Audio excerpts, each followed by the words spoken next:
4 తరాల నుంచి మాంత్రిక కుటుంబంలో ఉంది మా యొక్క కుటుంబం. మా నాయన మాంత్రికుడు, వాళ్ళ నాయన మాంత్రికుడు. 4 తరాల నుంచి మాంత్రిక విధానంలో ఉంటే పెద్ద కొడుకులు అందరూ మంత్రాలు నేర్చుకున్నారు. మా ఇంటికి నేను పెద్ద కొడుకును. మా నాయనతో అన్నాను, నానా మీ నాయన నీకు మంత్రాలు నేర్పిండు కాబట్టి నువ్వు కూడా నాకు మంత్రాలు నేర్పంటే, పెద్దోడా ఇది నాతోనే పోవాలరా, వచ్చేది మీ కాలం అంతా చాలా తెలియగలిగిన వాళ్ళు, రోజు తనిసుకుంటావురా నీకు నేర్పితే అన్నాడు. కాబట్టి మా నాయన నాకు నేర్పలే. అయితే మా ఇంట్లో లేని దేవుళ్ళు దేవతలు అనేవారు ఎవరూ లేకుండా పోలేదు. ఒక్క యేసు ప్రభు తప్ప. యేసు ప్రభు మాత్రం లేడు, చాలా మంది ఉన్నారు.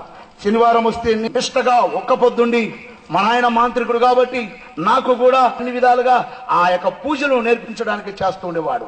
శనివారం వస్తే ఒక్క పొద్దుండి నేను సాంబ్రాణిని వేస్తూ ఇలాగ తిప్పుతూ ఉండేవాడిని. మా దేవులకు తిప్పుతూ ఉన్న సమయాల్లో ఒక్కొక్కసారి ఈ పొగ పోవటంలే.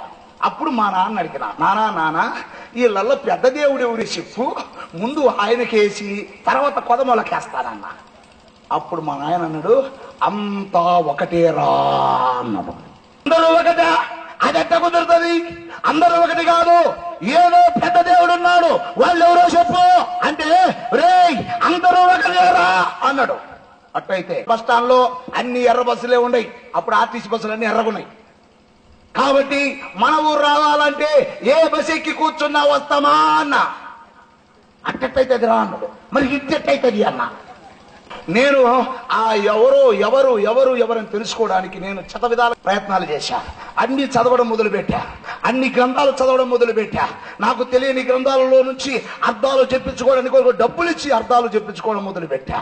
ఎక్కడ ఇది కాలేదు. ఒకరోజు మా ఊర్లో ఒక పెద్ద ధ్వజస్తంభం ఎత్తడానికి ఒక పెద్ద స్వాముల వారు, పీఠాధిపతుల స్వాముల వారు వచ్చాడు. తిరణాల 12 రోజుల తిరణాల జరుగుతుంది. ఇప్పుడు అందరూ ఆయన మీద సాష్టాంగపడి కాళ్ళ మీద పడి దండం పెట్టుకొని నీళ్లు ఇట్లా వారు పోసుకుంటా ఉన్నారు, పైన చల్లుకుంటా ఉన్నారు. అసలు భగవంతుని గురించి చెప్పడానికి సమర్థుడు ఈయన ఒక్కడే. ఈయనను ఏ విధము చేతనైనా నేను కలవాలనుకున్నాను. కలుసుకోవడానికి చేత కావడం లేదు. నేను అప్పుడేమో చిన్న వయసు, నాకు పెద్ద వాళ్ళు చేత కావడం లేదు ఆయన కలుసుకోవడానికి. ఎట్టయితేనేమి తీరెక్కగా ఫోన్ చేసుకునే టయానికి పోయా ఆయన రూమ్ దగ్గరికి. 7 వాకిన్లు ఉన్నాయి. ఆ వాకిల దగ్గరికి వెళ్ళి ఆ రూమ్ లో పెట్టారు ఆయన. అక్కడికి వెళ్ళా. ఆయన దగ్గర పిల్లస్వాములు ఉన్నారు. ఈ పిల్లస్వాములు అడ్డం మొత్తం నన్ను, స్వామి నేను స్వామిని దర్శనం చేసుకోవాలా? స్వామి లేదు ఈమె లేదు, పోరా పో, నీకెందుకు పిల్లోడికి వెళ్ళిపో అంటున్నాడు. నేను పడే ఇదంతా చూసి ఆయన బట్టలు వదులుకుంటూ చూశాడు. ఏందిరా వాడి బాధ అన్నాడు. నీ దర్శనం చూసి చేసుకోవాలంట స్వామి అన్నాడు. సరే వాడి పిల్లోడు కదా రాని అన్నాడు. అనేరకు నేను పోయిన సాష్టాంగ నమస్కారం చేశా.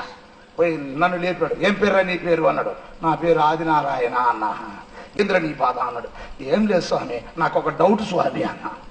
ఒరే నువ్వు ఇంత లేవు, నీకేం డౌట్ రా అన్నాడు. అవును స్వామి, ఆ డౌట్ తల్లాడిపోతున్నా స్వామి అన్న. ఏంద్ర నీ డౌట్ అన్నాడు. భగవంతుడు అంటారు, ఎవరు స్వామి అన్న. ఆయనకి పిచ్చి లేచింది. ఇంకా అందరూ అల్లాడిపోతామంటే ఆయన దండాలు పెట్టుకుంటా. నేను పోయి ఆయన వేసిన ప్రశ్న, భగవంతుడు అంటే ఎవరు స్వామి అంటే, ఎవరే నువ్వు ఇంత లేవు, నీకెందుకు రా భగవంతుని గురించి అన్నాడు. అయితే ఎవరికి స్వామి? పన్నుడిపోయిన మసలక. అయినా భగవంతుని గురించి చెప్తే నీకేమర్థమవుతుంది రా అన్నాడు. ఒక్క మాట చెప్పు స్వామి, నేను వెళ్ళిపోతానన్నా. ఆయన అర్థం కాక, రే నువ్వు సామాన్యుడివి కాదురా అన్నాడు. చెప్పు స్వామి అన్న. భగవంతుడు అంటే ఎవరు అనుకున్నావు రా అన్నాడు. భగవంతుడు అనగా గురుదేవ పరబ్రహ్మ నిర్మలా శాంతం సాధువో మృదు భాషణం కామక్రోధ నిర్ముక్తం అన్నాడు. మీకు అర్థమైందా? మీకేమైనా అర్థమైందా? కొంచెం కాదు, ఒక్కరో కూడా అర్థం కాదు. నాకేనా చెబితే నాకు అర్థం కాక స్వామి అంటే పిల్లస్వామి ఒకటి నేను చెబుతారా రా అన్నాడు. ఇంకా నాకు ఈ పిల్లస్వామి చెబుతాలేమని చెప్పి ఆయన బయటికి నెట్టే టైంలో గట్టి కలుసుకున్నాయి కాదు. ఒరే నువ్వు సామాన్యుడి కాదు రా అన్నాడు. మరి ఎరిగి కూడా ఎందుకు నన్ను బయటికి నెట్టేయాలనుకుంటుండు? నాకు అర్థం చెప్పు, నేను పోతానన్నా. అప్పుడు అన్నాడు, గురుదేవ పరబ్రహ్మ నిర్మలా శాంతం సాధువో మృత భాషణము కామక్రోధ నిర్ముక్తం అనగా దేవుడు అనేవాడు గురువుగా ఉండాలి, పరమండలంలో ఉండాలి, పరమండలాన్ని సృష్టించిన వాడి ఉండాలి, నిర్మలమైన మనసు కలిగి ఉండాలి, శాంతమూర్తిగా ఉండాలి, పెండిగానటి వాడై ఉండాలి. ఇంకా కామము కామ క్రోధ లోభ మోహ మదమర్చం వీటిని అరిచోడు కానంటారు, వీటిని ఖండించిన వాడై ఉండాలి అన్నాడు.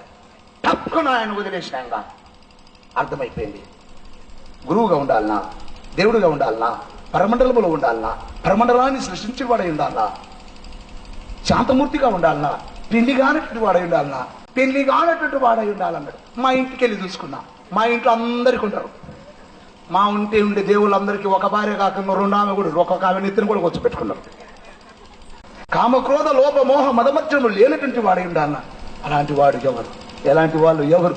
ఎవరు ఎవరు మా ఇంట్లో చూసుకుంటూ ఒక్కడు మనికి రాలే, దాంట్లో ఒక్కడు లేరు దానికి సరిపోయిన వాడు.